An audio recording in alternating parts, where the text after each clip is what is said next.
Maybe not. Let's Hi, see. Dr. Did that work? Did that work? Yes. Okay, great. Okay. I'll edit that. Oh, that's okay. That's okay. Okay, so thank you for joining us. So, Thanks for having just me. I'll introduce all of us. So, I am Dr. Deana Caputo. I am a physical therapist at Hudson Valley Physical Therapy in Hartsdale, New York. I've been practicing for 17-ish years now, which is very weird, but I've been specializing in pelvic health for a little over five. Um, and actually, what led me to my passion for pelvic health was my own um, pregnancy, birth, and postpartum experience. So, um, yeah, I love all things pelvic health and physical therapy, and I'm so grateful to be here with Dr. Shara today. Dr. Shara is a licensed clinical psychologist located in Larchmont. She provides in person therapy and virtual for all over New York State and the city. She has over 20 years of experience working in the field of psychology, and her specialties include, so there's a lot, um, navigating fertility treatments or end infertility, third party reproduction, pregnancy, postpartum, pregnancy loss, as well as perimenopause and menopause. She is a consultant and speaker in reproductive mental health, and we're just so thankful that you can join us today. Well, thank you for the idea. And should we give a shout out? We met, I mean, you and I didn't meet, but Hudson Yeah, Valley yeah, PT and I met at the Nine In, Nine Out Expo this yes, past fall. yes. So that was really Yeah, a that's how we got to collaboration. connect. Yeah, local providers, Yeah, and so nice to continue the connection and support patients together. So yes, yes. thank you for that very nice introduction. Of course, if there's anything that I left out, you have such great I don't CV. think so. And And I'm great gonna to hear link also about your work. Yeah. I'm gonna link your website and how to find you with this as well. So Oh, great. you Well, we know, can link both of our yes, websites absolutely, and yeah. absolutely. So Shara and I, we've talked a lot, Yes. and we've like gone back and forth a lot about so many things, and we want to talk about it all, but we've really narrowed it down to two topics that are particularly close to my heart. So we're going to be discussing fertility struggles and treatment, as well as reproductive loss. So those are the topics today, sensitive topics. So um, just putting it out there for folks who just Yes. can't with it right now, which is great. It's fine. We're here. Um, Yeah. so if it's okay, may I Yeah, begin? let's All right. begin. Let's All right. begin. Awesome. Yeah. So many people undergoing or deciding to undergo IVF and fertility treatments, they often describe uncertainty, high stress and anxiety, hmm emotional exhaustion, and or grief. Can you touch on how you can support people during this time? Sure. Sure. So I think, it's thoughtful of you also to right away bring up grief, right? And that is so something that I think people watching this or, people who might be more likely to follow both of us might have a sense of that. But I think most, laymen think about grief in terms of more kind of traditional definitions where someone has lived and died, and then you have grief. But grief and loss really can encompass so many of these experiences because things, experiences or things or that are hoped for are lost, and Mhm. so there really is, a lot of grief and loss in um, when people are navigating these issues, and it's so often not sufficiently acknowledged. So I so appreciate your even just bringing that up. I mean, I also do a lot of work with reproductive loss, um, and pregnancy loss, but even navigating reproductive technologies and dealing Mhm. with, fertility issues or infertility, so often something can not go, or I mean, pregnancy and postpartum and the work that you do with PT, right? So often an experience has not gone as expected or hoped for, and then you have an experience of, but this wasn't what I was expecting. And Right. so thanks for mentioning that. So it's interesting. I appreciate also that you said, that people can sign on if they want to, and they can watch this if they want to, and or not. And that really is true. That really is actually one of the things I bring up in supporting people through these phases. There is so much content, right? So Mm-hmm. we're creating content, I Yeah. guess, right now, and we're here. You can, if you want to engage with the content, that's fine. But I actually really, and this is funny to say on an Instagram live, but I also really encourage people to step away from. So here we are creating 100%. content, and I'm encouraging people to step I away. But know. it's really it's like you can sort of engage with it if it's helpful, Right. but there's so much information out there. Mm-hmm. So I think you and I really want to encourage people to consume information and be advocates and be educated about treatment and about their health 100%. and decisions. And also, more information is not always better. And what kind of information are you taking in? Mm-hmm. So that's just Mm-hmm. one thing to keep in mind in terms of sort of how. Oh, I lost your, I think the connection bounced. Oh, that's okay. It might be mine. Who knows? So, well, Let's see. Did oh, that did you did that back? log Yes, you're off back. for a Yeah, a little moment? bit. It was just like a little lag. It's okay. So that was my limit. That was my Instagram limit. So, which for today, maybe I could have changed that setting. So full disclosure, I have an Instagram limit on this app, and maybe today that wasn't such a good idea. But That is practicing what I preach, right? So such a healthy decision. that's why that logged off for a That's short so time. funny. And And it's that's funny it exactly what we happened. were talking about. Right.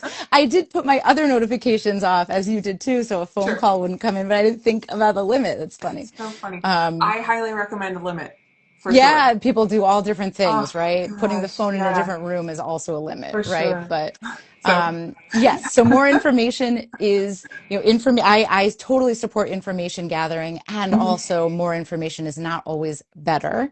And where are right. you getting your information and from whom?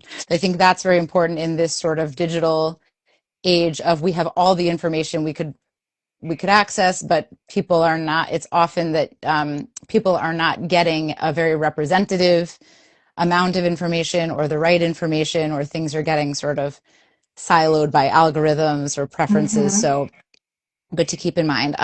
I would also say you brought up uncertainty. Mm-hmm. So there is so much uncertainty, and there's really nothing you or I can do to create certainty about certain things. So when someone is going through medical treatment, there's no doctor who ethically, or physical therapist or psychologist who could ethically say, I know exactly what's going to happen and I'm going to guarantee Right. what's going to happen. So if someone is saying that, I would say, you know, take that information in critically, I guess. But Mm-hmm. unfortunately, so often we have to sit with uncertainty. And so part of what I do is helping people to navigate that. And so part of that work, I think, is just accepting the reality of uncertainty. And rather than providing empty reassurance or everything's going to be fine, I just know it, if you could just remain hopeful, because I don't. It's Right. not very good science to say. And it's not actually very validating to someone Mm-hmm. who, for whom, you know, no one knows what the outcome is going to be, but you can build certainty in some small ways. So while this may sound insufficient in the face of deep existential or personal uncertainty, if there are some things about your day or your life that can be more certain, Mm-hmm. then build that in, right? So if that's, I love to talk about rituals, the importance of, whether it's a particular ritual like a walk in nature that you really try to do once a week, or a call with a supportive friend, or a certain type of movement or exercise, or a nice meal you might have, or some sort of regular routine or ritual. that feels meaningful to you that you can build in and be like, okay, I know I'm going to this particular support group on Wednesday, or I know I'm going to my physical therapist or my therapist, and they're really going to help me with support once a week. And I can sort of, now, yes, there could be cancellations, whatever, but basically you have a little more certainty there of like, okay, this is where I could build some certainty, build some grounding for my nervous system, Right. you know, stress reduction, nutrition, exercise, but none of that stuff in a way that I don't want to advocate for encouraging those um, healthy habits in a way that feels burdensome or like I'm giving people more tasks to do, Oh, right? Or right. Hmm. you should be like going to all these yoga classes, and I'll ask people like, do you like yoga? Like, if you don't go. Like, do some other thing that Yeah. feels good to you and your body. Right. Um, Right. but basically, building in grounding, but I don't want to be like, do you know what I mean? Like, sort of Yeah. almost being uh where it feels like a burdened another task to Hmm. do all these self-care things. That's what I'm trying to say, I think. I'm advocating for stress reduction, but Yes. not in a way that's like, That's adding more stress. exactly, like Right. just relax, right? It's like, Oh, so helpful. right, exactly. So I use a lot of acceptance-based Hmm. strategies, like, wow, today Oh. it was hard to relax. Okay. Mm. So Hmm. I'm not going to say, if you don't relax, it's not good for the treatment. I'll say, let's be curious about that. It was hard to Hmm. relax today. How can we help you for Yeah. what remains today or Yeah. tomorrow? Or, Yeah. wow, so you were having a lot of really challenging thoughts today. That sounds understandable. So trying to make space for the discomfort rather Yeah. than I'd be curious Hmm. to hear in pelvic floor PT, to sort of allow for some. Do you Yes. find that with your work too, rather than sort of like you're going to 100%. feel amazing when you leave and like Right. I think I there's a think what you process, said, right? ah, yeah, yes and no, right? Yeah. We just sort of Yeah. like we're meeting the patient where they're at on that Yeah. day, right? Yeah. And being okay with not being okay, Yeah. totally fine. Yeah. I You don't have often, to, it doesn't have to feel okay. You can move forward oh, and go to yeah, your physical therapy session or go to yeah, your therapy session while also holding pain and yes, hoping that that pain yes, will become less intense with yes. time. And validating that Right, this is a normal part of our human experience, having right, that pain and having that pause of yeah, maybe not being able to take that breath, right? right, But that being okay, yeah, that you're not failing, your body's not failing, yeah, um, right. and there's something on the horizon Mm-hmm, that we can look forward to together, mm-hmm. whatever that might be. Right. Sometimes we don't know, We don't or, know, right, right. you I'm know, actually reading this book right now. It's the Kate Bowler, I think. oh, It's no, I her don't new think I book. know it. It's called Joyful Anyway. Mm, Um, mm, and it's so good. Her previous books are also really good. mm-hmm. She survived stage 4 cancer, and Wow. it just kind of told her story about this like uh, it's almost like this toxic positivity, not helpful, right? But there's Well, always that's the delicate balance, yes, right? Like I really, right. yes, exactly. So even though life is absolutely falling apart, like Mm, taking that next best step forward, whatever it might mm-hmm. be, um, even if it's just like going to take a nap, like What is that's the great. next best step? Exactly. And you can take a next best step Yeah. while also being uncomfortable or in Yes. pain or nervous or Right. you don't So or something being unknown. You can still take a step forward. right. And that's what Um, we try to advocate for our patients in the physical therapy setting, right? yeah, yeah. Um, Folks that are going through the pain of the fertility struggles, or maybe they're receiving the treatment. Hmm. There being, multiple doctor's appointments, blood Hmm. draws, injections, transvaginal ultrasounds, like all these things happening to their body. Yeah, happening Um, to them. yeah, and they're sort of just there for the ride, an Mm. uncomfortable ride, right? Mm-hmm. Sometimes we'll see this disassociation happening to their body. Um, they're constantly bracing for the next impact, Mm-hmm. which will manifest physically from what we see in the Mm. clinic as this Mm-hmm. increased tension within the pelvic floor itself, Wow. tension, pain, discomfort at the abdominal wall, or at the legs, wherever injection sites might be at, um, gripping in the jaw, Mm. shoulders up into the ears, things like that. It's the whole body Yeah, responds. the Yeah. knot in the throat. It's all connected to Mm-hmm. the lived experience of this unknown, Mm. right? So how we try to support physical autonomy again. Mm-hmm. Um, Mm-hmm.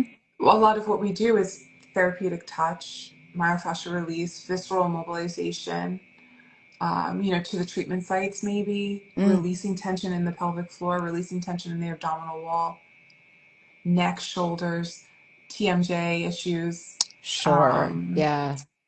very, you know, we don't want to chase pain. We don't want to chase, or like force you to face the grief, right? We're just there and Mm-hmm. it's with us. You're And if it with wants to them. join the Yeah. party, it's invited, but we're not going Uh-huh. to let it ruin the party. But Uh-huh. it's Or doesn't invited. have to sort of color the entire day. There are other parts, right? There are other Yeah, physical experiences of the body. yeah, There are yeah, other things going on in our lives, yeah. while Right, also sitting with this unknown or discomfort right. or pain, or you also do a lot of recovery from, in the postpartum, like Yes. during pregnancy and in the postpartum time. Hmm. And you and I also do a lot of work unrelated to any of this reproductive stuff, but I know we're talking about that today, but Yes. you know, also helping people to recover and heal. Hmm. Um, In the postpartum period, sure, whatever that sure. might look like. Right. And we'll. Oh, okay. I There's a think I'm blip back. again. It's okay.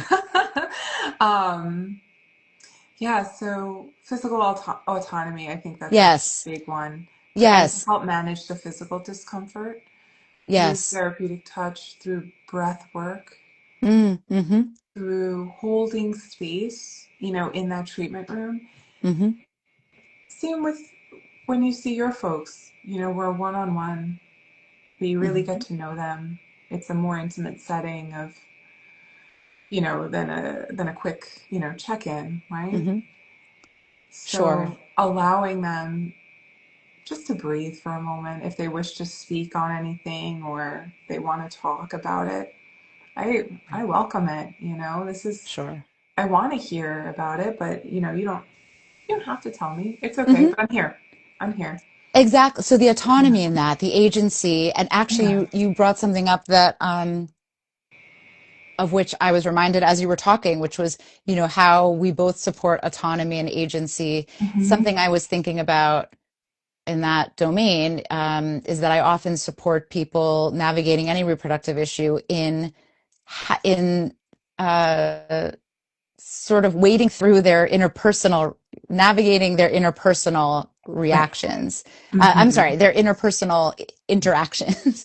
um, and so that meaning, conversations with others Sure. about these issues. And Yes. people, you brought something up so important, which I have heard too, which is the sense of, the body is just sort of things are happening to it, Yeah. and there's this uncertainty and like no one knows what's going to happen, and so to Yeah. have agency with your Yeah. body, Yeah. also to have agency psychologically Right. and with the information you disclose. Mm. So it is up to you what you disclose to people about what's Hmm. going on. I Hmm. think some people, that is easier said than done because others in our lives might have a lot of questions, Right. and if you have to miss an occasion or be out of work, or Hmm. your behavior has changed, Hmm. some people, Yeah. I also want to encourage everyone, to, have social support, but social Mm. support looks very different to different people, and people Right. have different sort of ways that they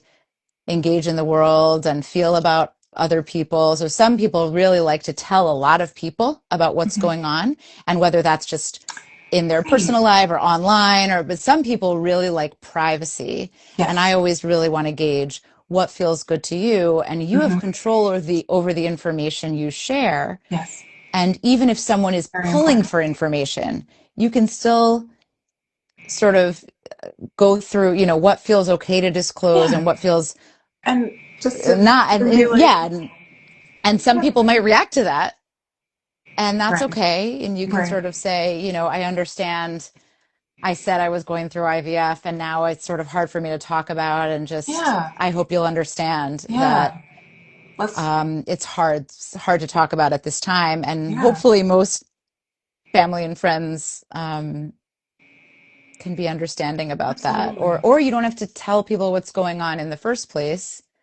Pros and cons of that, right? Because then it's Right. sort of people don't Right. know what's going on, so they sort of have no idea. But then there's also privacy. So I really try to understand, A lot. for each person, what feels most important to you, Mm. in terms of Yeah. sharing information, privacy, social support, and what that So important. constellation all looks like, So right? important. Yeah. So Because you important. do have control, you do have autonomy and agency in, um, even if you don't know what's going to happen with treatment and you're Right. dealing with uncertainty, you do have Oh, some choices here. Yeah, amazing. exactly. And I think that you brought that, that's such an important point to bring forward. You do have choices Yeah, that's in right. these things, right? Where, you know, during this treatment, it really does feel like you don't, right? But I Yeah, love that you're bringing awareness back to the patient yeah, themselves that like, yes, you do have choices yeah, every moment. Like, let's figure them out together and let's see what feels best for you. That's exactly. so important. Exactly. That's so important. So, Thank you. Thank you yeah. for expressing that. Thanks for the question. Yeah. Of course. So for those of us just joining us, we're in conversation with Dr. Shara Brofman. She's a licensed psychologist, and we are moving on to another subject on Sure, reproductive loss. That's also one of your specialties. sure. Um, so healing after reproductive loss, it's not linear. How can you offer support for folks during this difficult time? What are ways to suggest that these patients advocate for any specialized care that they deserve?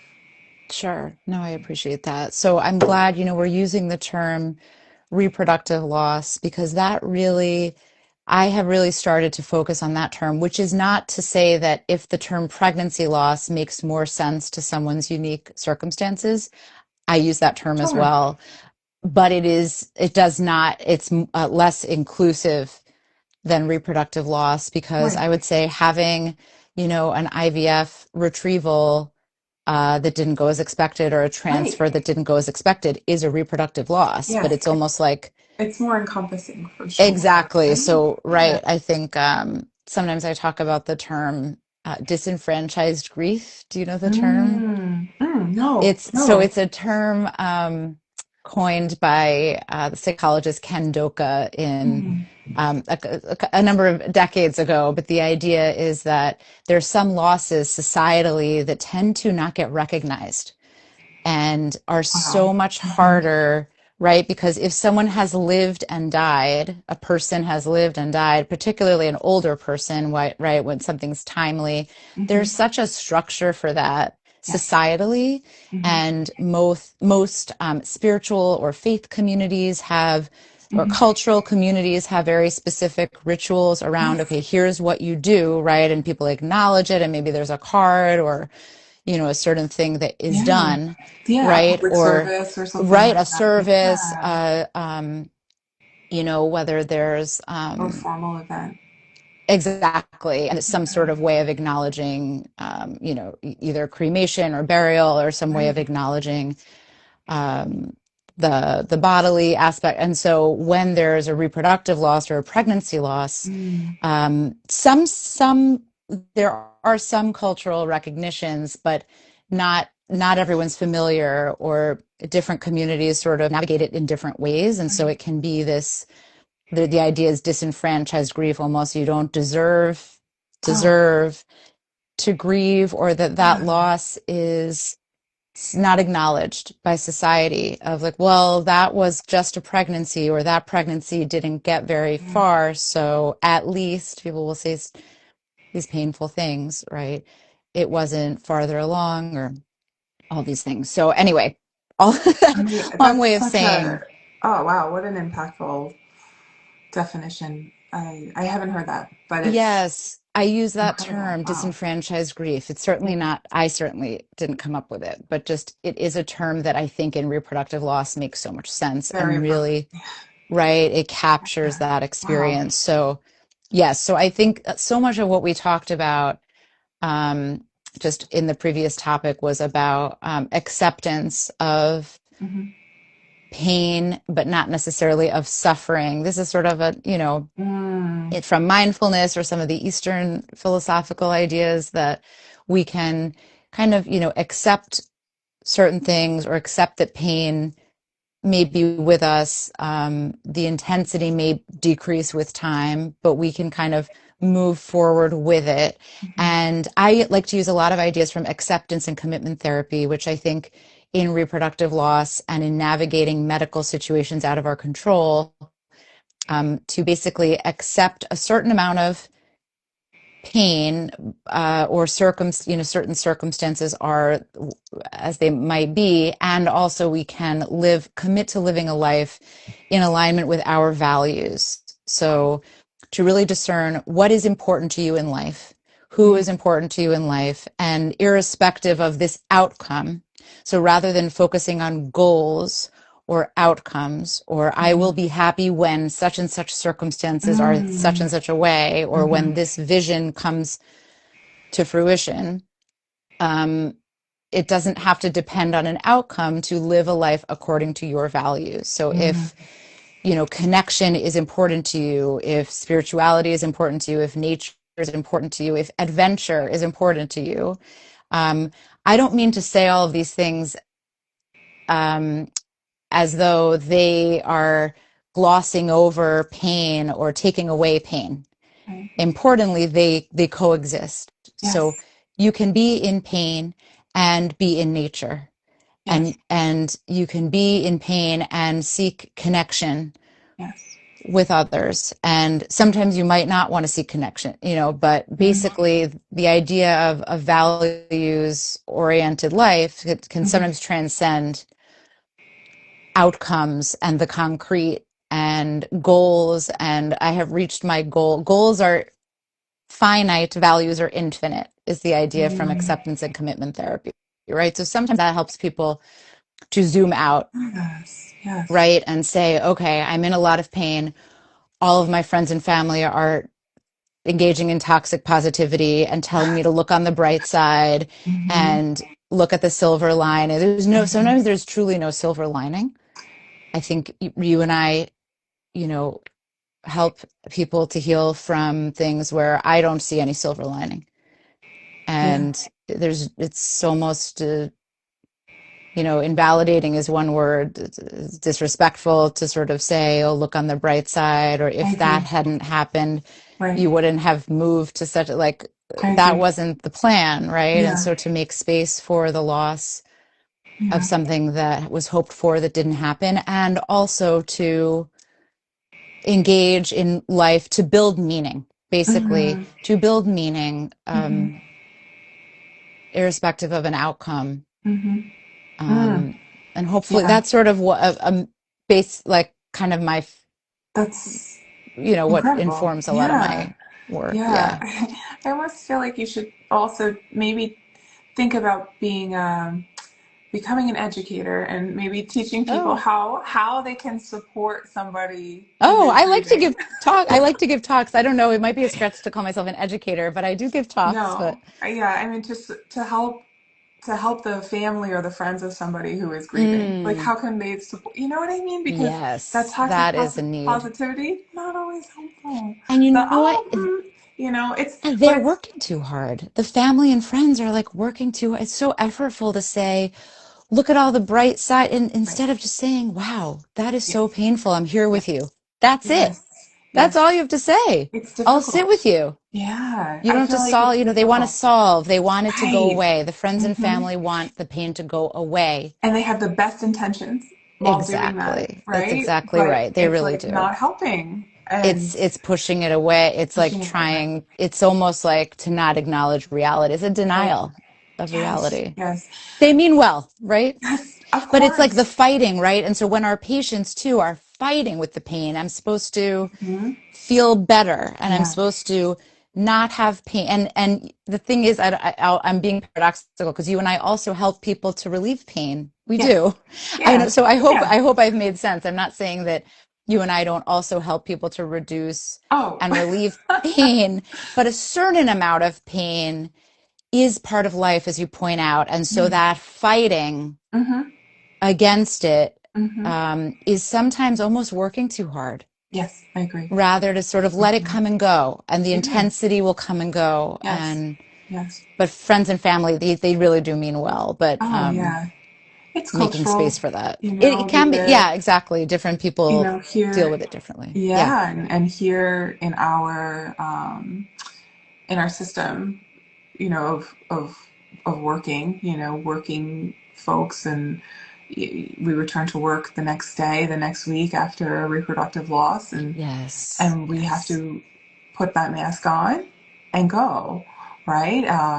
Yeah. It's not acceptable to have a feeling sometimes, Is right? everything back to normal, right? And Yeah, people at work, someone going back to work yeah, after a trauma and or a loss, and people yeah. just sort of making superficial comments, right? Right. And It's yeah, superficial comments are a part of life too, but sure. that lack of recognition, Yeah, yeah. yeah. And it's so I think that your role, the mental health care aspect is so important for somebody going through fertility issues and reproductive loss. Just to navigate life again Hmm. is so helpful and so important. Mm, Um, and also, right. if I could speak on how the body is responding to Yes. this as Yes. well. So from the pelvic floor, my lens for it, right? Hmm. Um, a loss, a pregnancy, we'll just say a pregnancy loss. So no Hmm. matter how many weeks Hmm. Sure. up to, full term Sure. loss and things like that, the body is going through postpartum changes. Hmm. The Yeah. uterus is changing, Right. hormones are plummeting, right? You're going through a postpartum period, although Right. you might not have the baby to Right. show, right? The body is still reeling from that Right. physically, and then Mm, mentally, emotionally, spiritually, right? You're mm, also dealing with the loss there. So hmm. it's a lot.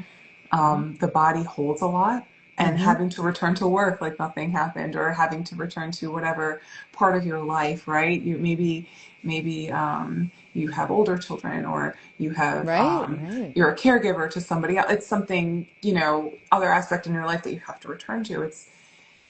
It's so difficult. Plus, you're dealing with these hormonal shifts and changes, and the physical body changes. So um, we want to validate the physicality Hmm. of what the patients have gone through, Hmm. acknowledge the grief that can be held within the pelvic bowl um, itself. So, and then, advocating if they're suffering from or experiencing pelvic floor dysfunction because of the physical changes from that experience as well, like advocating for a referral for specialized care, whether it be with Hmm. us, for mental health or for pelvic floor physical therapy. I think it's very important to take that to heal yourself and be with that part of you. Um, we've taken myself and the folks at my clinic have taken courses from Lynn Schulte, who runs the Institute for Birth Healing. She's a phenomenal resource Hmm. for us, and we've taken her pregnancy course and her postpartum course, and Wow. she's really touched on the grief or where the pelvic bowl stores Wow. Wow. everything, everything, and helping to sit with it, acknowledge it, work through it. Yeah. It's really profound. So she's a wonderful resource as well for this Hmm. type of, um, for this topic. Um, yeah. So it's a lot. It's a lot, and I think that closing, there's that bridge between the physical therapy part and the mental health part, Hmm. that we're seeing here. You and I, we work on, um, two sides of the same coin Yeah. then for our folks. Yeah. Right. Just and to understand the mind body connection and how Yes. important integrated Mm-hmm. care truly Mm-hmm. is. I mean, there is body work that is beyond the scope of, and there are somatic therapists as well, but even a somatic therapist Mm-hmm. has limitations Mm-hmm. in terms of the work that they can do in psychotherapy. And so to be able to Exactly. have you, Hudson Valley PT and all of you um, to scaffold the care, that um, people really integrated care is, of course, Yes. so Yeah. often what really helps, and to Yeah. address the whole picture and Yes. the mind Yes. and the body, and to be able to heal in both ways. And we Yes. give strategies too. We give we've talked so much about like sitting with discomfort, and hopefully Mm-hmm. we haven't sounded too, we also give people a lot of tools. Oh, yeah. so so I hope, I don't know, that was almost like obvious to me that I didn't even like mention it, but we do um to work with one of us is not just to sit with discomfort, Oh, right? We also are committed to helping, and sometimes helping with healing of also course. includes giving people concrete things they can do Yes. to feel better and Yes. tools to move through it, and even some exercises at home. And Oh, I yeah. think both Yeah. of us also do that. So I guess, yes, Yeah. Yes, worth exactly, mentioning, right? exactly. One Yeah. of the things that, and maybe you could speak on this as well, a piece that I like to incorporate into my treatment session, not only the hands-on part or the physical movement part that we do, is also breath work Hmm. and the connection between the vagus nerve and diaphragmatic Absolutely. breathing and how it can release tension within the body and then, connecting into the pelvic floor and the pelvic bowl. Hmm. Um, so that's one of my favorite uh, Absolutely. Yes. tools in Breath. the toolbox to use. Hmm. Breath work, diaphragmatic breathing, and vagus nerve Hmm. toning, I feel like is such a helpful and, I want to say easy piece to like pull into your everyday life. Yeah, it's accessible, right? Yes. It's accessible if you do it, in a practiced way. It's pretty effective Mm-hmm. also. Mm-hmm. Yes. It can work pretty Yes. quickly. And so when Mm-hmm. people are really in distress, Mm-hmm. um, that's something you and I, yes, can both sort Yes. of, there's overlap with our work. And Yeah. that's one area. Yeah, maybe not a lot of there are a lot of ways that don't overlap, I think. And certainly I No. am limited in my scope, but that is, yes, that is one way of addressing so many different issues. Yes. And Yes. Yeah, I think the um, overlap is important and yeah, having like we're almost providing like a scaffolding, you know, for yeah, these folks and like rebuilding foundation for yeah, them. From yeah. my aspect, physically, and from yours, you're breaking down the why and what the brain is going through. And just sort Um, of, and the growth, heart. right? I think we Yeah. both, maybe we even, there's a place to sort of land for today, is Oh, yeah. just Hmm. that Yeah. we support growth. Yeah. Post traumatic growth is a psychological construct, certainly, and Hmm. physically too. That doesn't mean that there's a silver lining exactly. It does mean you can move forward and have growth and strength, something Yeah. maybe from both of our Hmm. fields, right? That you can Hmm. build strength and Hmm. grow. Growing around grief is Oh, another topic, not my term, but another term in yes. I've heard that grief. too. grief Yes. counseling, you know that one too, right? Yes. That, Mm-hmm. and so also with physical trauma and recovery, it's Mm-hmm. growth and healing and Yes. Yes. building new connections physically, Yes.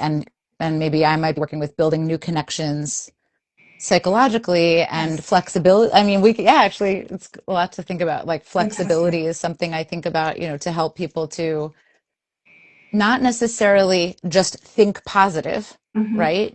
Mm-hmm. Oh yeah. I don't just help people to think positive. I help people to think, um, to, to be flexible. And that Yes. doesn't mean to discount their pain, but so Mm-hmm. flexibility is something that physical therapists for sure, Yeah. um, Mm-hmm. definitely help people with, and growth. And so there Oh, really is, you got me thinking. So yeah. a lot of Well, overlap. yeah, this was a wonderful, wonderful conversation, This Dr. was great. Shara. Thank Yeah. you so much for being with us. Thanks to you Um, too. I'll put our information Great. together, and when I post this, and have a space for folks to find us. Great. And this has been great. I hope we can chat again sometime. We Yes, have me so too. many topics that we could think Me about, but too. Me too. just to kind of drive it home, I think that you and I, we both see um, this moment in a person's time as important. Hmm. And, Yes. although, like you had said, we can't, you know, fix, push away, or whatever, we can walk with them Hmm. to, a certain degree, right? Hmm. And Hmm. support feelings, however they may arise, Right. and take the next best step. Yeah. Encourage that. Seeing, Right. For you, you it might know, be taking a literal step, right? true, Um, true, true, true. and I, right, like, and I might say, go see Hudson Valley PT who can actually help you Yeah, physically take that and the step. But that, physical and yeah, emotional component, it's so intertwined.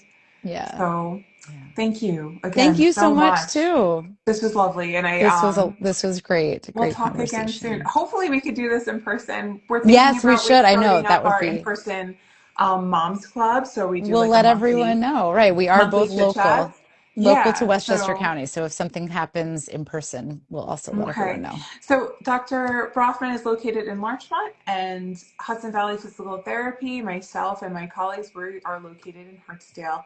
So, Great. and again, I'll put our stuff in the captions, and we'll talk to you soon. Thanks, Great. Dr. Talk Shara. to you soon. Bye bye.